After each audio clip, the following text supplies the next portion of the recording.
దేశంలోనే పొడవైన నది గంగా వేలాది డాల్ఫిన్లకు నిలయం. కానీ ప్రస్తుతం వాటి మనుగడకు ముప్పు వాటిల్లుతోంది. నదిలో ఉండే ఈ డాల్ఫిన్లు సముద్ర డాల్ఫిన్లకు భిన్నమైనవి. ఇవి సముద్రంలోని డాల్ఫిన్ల ఆర్చ్ ఆకారంలో దూకవు. అంతేకాదు నీటి ఉపరితలంపై ఎక్కువ సమయం ఉండటం కానీ నిటారుగా ఈదటం కానీ చెయ్యవు. ఎక్కువగా నీటి అడుగునే గడుపుతాయి. పొడవాటి మూతి వీటి ప్రత్యేకత. వీటికి దృష్టి చాలా తక్కువ, దాదాపు ఏమీ కనిపించదు. భారతదేశ జాతీయ జల జంతువుగా పేరున్న డాల్ఫిన్లు ఎక్కువగా ఉత్తరాన గంగా, బ్రహ్మపుత్ర నదుల్లో కనిపిస్తూ ఉంటాయి. దేశంలోని నదుల్లో 6,327 డాల్ఫిన్లు ఉన్నట్లు తాజాగా విడుదలైన అధ్యయనం తేల్చింది. అందులో ఒక గంగా నదిలోనే 6,324 ఉండగా సింధు నదిలో 3 ఉన్నాయి. సింధు నది డాల్ఫిన్లు ఎక్కువగా పాకిస్తాన్లో కనిపిస్తాయి. ఈ రకం డాల్ఫిన్లను International Union for Conservation of Nature అంతరించిపోతున్న జాతిగా వర్గీకరించింది.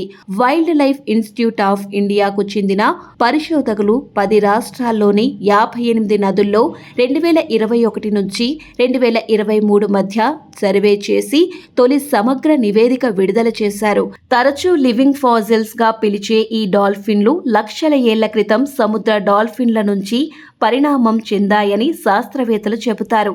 దక్షిణాసియాలోని లోతట్టు ప్రాంతాల్లోని సముద్రపు నీరు ముంచెత్తినప్పుడు డాల్ఫిన్లు బయటకు వచ్చి నీరు వెనక్కు వెళ్లినా తిరిగి సముద్రంలోకి వెళ్లకుండా భూమి మీద మంచినీటి ఆవాసాల్లో ఉండిపోయాయని శాస్త్రవేత్తలు చెప్తారు. అవి కాలానుగుణంగా నది జలాల్లో మనుగడ సాగించడానికి అలవాటు పడ్డాయి. అలా ఇవి సముద్రంలో నివసించే డాల్ఫిన్లకు భిన్నమైన లక్షణాలను అభివృద్ధి చేయనున్నాయని శాస్త్రవేత్తల మాట. నదీ జలాల డాల్ఫిన్ల సంఖ్యను గుర్తించేందుకు సరికొత్త సర్వే అత్యంత కీలకమని నిపుణులు చెప్పారు. 1980 నుంచి కనీసం 500 వరకు డాల్ఫిన్లు చనిపోయాయి. ముఖ్యంగా చేపలు పట్టే వలలో పడి ప్రమాదవశత్తు మరణించాయి.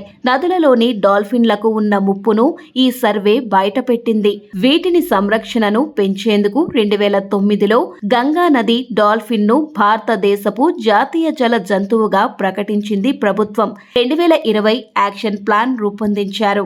వీటి సంఖ్యను పెంచేందుకు ఒక ప్రత్యేక పరిశోధనా సంస్థను 2024లో ఏర్పాటు చేసింది కేంద్రం. డాల్ఫిన్లను వాటి మాంసం, బ్లబర్ కోసం వేటాడుతున్నారు. వాటి నుంచి నూనెను తీసి చేపలకు ఎరగా ఉపయోగిస్తారు. కొన్నిసార్లు నదుల్లో ప్రయాణించే బోట్లకు తగిలి లేదా ఫిషింగ్ లైన్లో చిక్కి చనిపోతున్నాయి.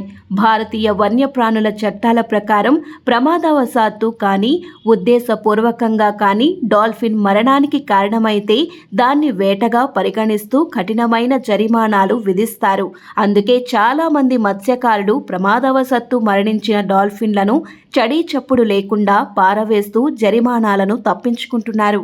గత దశాబ్ద కాలంగా రివర్ క్రూయిజ్ టూరిజం బాగా పెరిగింది. ఇది కూడా డాల్ఫిన్ల ఆవాసాలకు ప్రమాదకరంగా మారుతోంది. గంగా, బ్రహ్మపుత్ర నదుల్లో డజన్ల కొద్దీ క్రూయిజ్ ట్రిప్పులు చేపడుతున్నారు. నది జలాల డాల్ఫిన్లు కొంత వాటి స్వభావం కారణంగా కూడా ఇబ్బందిని ఎదుర్కొంటున్నాయి. వాటికి చూపు దాదాపు ఉండదు. ఎకోలొకేషన్ పై అవి ఆధారపడతాయి. ఈ లక్షణం వాటి ఆవాసాలకు సరిపోయినప్పటికీ ఆధునికంగా వస్తున్న ముప్పులను వాటికి ప్రమాదకరంగా మార్చుతుంది. సరిగ్గా చూడలేకపోవడం, ఈత కొట్టే వేగం నిదానంగా ఉండటంతో నది జలాల డాల్ఫిన్లను పడవలను ఢీకొనడంతో పాటు ఇతర అడ్డంకులు ఎదుర్కొంటున్నాయి. వీటి సంతానోత్పత్తి చక్రం నిదానంగా సాగుతుంది. 6 నుంచి 10 ఏళ్ల వయసులో ఇవి సంతానోత్పత్తి సామర్థ్యాన్ని సంతరించుకుంటాయి. ఆడ డాల్ఫిన్లు 2 నుంచి 3 ఏళ్లకు ఒక బిడ్డకు జన్మనిస్తాయి.